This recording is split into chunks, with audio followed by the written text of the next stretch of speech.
All right, Anthony Edwards might be one of my favorite players in the NBA. It's not even a discussion at this point. This dude's just an absolute dog, and I love watching him play so much. This is coming from the guy that lives in Minneapolis. I'm not a Timberwolves fan, but I'm kind of an adjacent Timberwolves fan now just by relation. It's great for the sport to see Minnesota doing so well, right? Like, it's a team that has never really had much success at all. It's just great to see. Long series to go, but this was a fun basketball game. To talk about the Minnesota Timberwolves, their game plan didn't seem to change too much between that and the first round against the Phoenix Suns. I still saw a lot of Cat where he just got some isolation plays to get things going. I think that makes a lot of sense. Let him go at either Aaron Gordon, or I even saw them kind of switch on some of those pick and rolls where they'd be running him to the left side. Cat would kind of float off to that little right-hand corner, and he'd catch the ball and just kind of get to go to work from there. But they'd switch it with like Jamal Murray sometimes, and he just went and attacked right away, and that was awesome. I thought Cat had a good game. Overall, I was really happy with his performance. He didn't even have to play a ton of minutes. It seemed like Denver was trying to get him involved in the pick and roll a little bit more, and that's because he's guarding Jokic, right? And we presumed he would be guarding Jokic, and we thought that could be a concern because Karl Anthony Towns historically really bad pick and roll defender, right? But he recovered pretty well, and like Jokic was pretty hesitant from behind the 3-point line because he's not really looking to shoot from there right away. So that little bit of hesitation is giving Cat the opportunity to get back out there and contest. There was still some that he should have been a little bit closer on him on, and I wish he would have just put the pressure on him because it's like, look, Jokic ain't blowing by you or anything, so I don't really know what they're worried about, but otherwise, pretty solid game. I thought Rudy was a little bit weak in his post defense and everything. Like, he was really just letting Jokic go to town on him, and I know he gives up some weight there and everything, but think there could have been a little bit better play from him overall, but otherwise, like, had some big moments, and that's what matters at the end of the day for your best players, right? He had some real big moments. He grabbed 13 rebounds. He had 3 blocks. Awesome to see. How many turnovers did the Timberwolves have in general? Okay, they had 14 versus how many did the Nuggets have? Nuggets only had 12. Did Jokic have half of them? He had over half of them.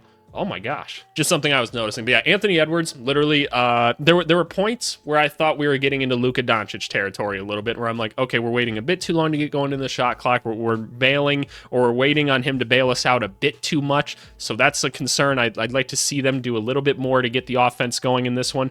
But my gosh, is Anthony Edwards good at basketball, man. I don't think there was a shot that he didn't take in that game. Like, he attempted every type of shot that existed, and it just all fell. Everything fell. That one where he like danced on Aaron Gordon for a little bit and hit the fadeaway midi, not an efficient shot, but for Anthony Edwards, it just might be. Mike Conley hit so many timely shots in this game. It was awesome. Teammate of the year or whatever. Love to see it. Nickeil Alexander-Walker was fine. Didn't have like a huge problem with him. Overall, the plus minus would say he had a pretty rough outing, but not too worried about it. Naz Reid started off really slow. He's been pretty slow most of the playoffs, but then, man, did he really get going. And I love to see me some Naz Reid get going.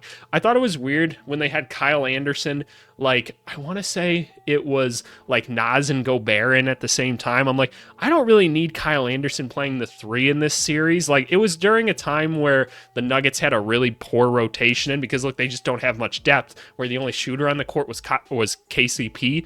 But it's like, okay, nobody was guarding KCP very well anyway, so I'm not really sure what they were doing with that lineup. A bit of a concern, but hopefully they can work through it. But yeah, no, the Timberwolves defense I thought was really good overall, like just as a team. I thought early in the game, they were really like disruptive. They were really getting out there, making the Nuggets start their offense from like way far back. They really had to fight to even get to the 3-point line. I think that's really important. But man, you could tell Minnesota got tired after that, right? Like, they were like, oh man, we're feeling this altitude right now. And it's a real thing. Denver was in the conference that I coached in at one point. Really, really tough place to play. It just is. But let's talk about the Nuggets in this one. Michael Never Swing the Rock Porter was awesome again. He hit his jump shots. He was really good, except for that possession where Rudy Gobert locked him up on the perimeter, but that's kind of the anticipation of what's going to happen there. Aaron Gordon couldn't get much going. Like, the height disadvantage was really like a problem for him. Like, they just like crashed the glass so well. How many rebounds did like Cat finish with? He only had 4. Yeah, I was going to say it was McDaniels and Edwards. Like, they were the ones crashing really hard. So like, Gordon couldn't get any of his second chance shots going. Really, the only ones he had were right under the rim.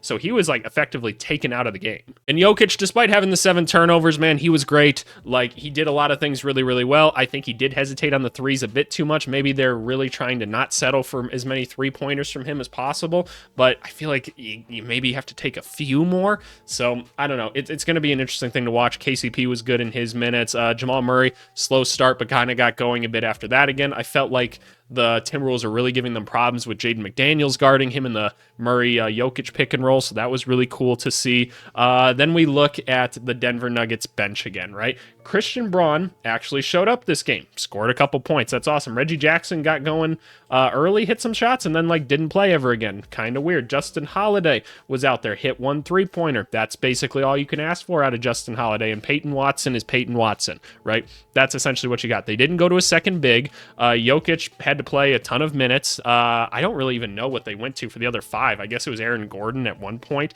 I didn't even really notice because Jokic was out there for most of the game. But no, I'm kind of surprised they didn't go to another big at some point. I feel like that could be a difference maker in those 8 minutes that Jokic isn't on the court, whether it's DeAndre Jordan or Zeke Naji, probably DeAndre Jordan. But I think that's probably an adjustment they need to make. And honestly, this is probably one of the better games that the Nuggets bench has had in a minute, which is sad to see. But it wasn't enough, man. It wasn't enough. The rebounding and just grit and defense of the Timberwolves lives on. I wouldn't be surprised if in the next game, the Denver Nuggets just put an extreme defensive emphasis on Anthony Edwards and they say, okay, you know what? He's not going to kill us anymore. We've already seen this once. We're done letting him do that to us. We're going to make guys like Jaden McDaniels, Mike Conley, and Rudy Gobert really be the ones to beat us or whatever. Nickeil Alexander-Walker is going to have a big next game, or Naz Reid for them to win it, I feel like. Because otherwise, I don't know. It feels like it's a pretty easy thing to game plan for right now. At least in my mind, I think the adjustments are pretty simple to where you can kind of get the game going in the right direction if you're Denver. But again, you got to find a way to get your bench going, man, because the bench matchup here is it's not even close. And like I said, this was one of the better matchups they had. And actually, you see, yeah, this was the only positive plus minuses that they really had was when the bench was in. So that's unfortunate, man, because it still wasn't a phenomenal showing by any means. But hey, Christian Braun hit a 3. So that's something to celebrate in itself. But yeah, no, let me know what you guys think of this series and everything. This is going to be absolutely awesome. Tomorrow we got Orlando, Cleveland at 1 p.m. I can't wait to watch it, man. I cannot wait. The Wagner brothers are going at it against whatever Cleveland Cavaliers team we're going to see tomorrow. Who knows? Maybe they'll hit some threes or something like that. But yeah, leave me a comment, subscribe, do all those things, and we'll talk to you guys later.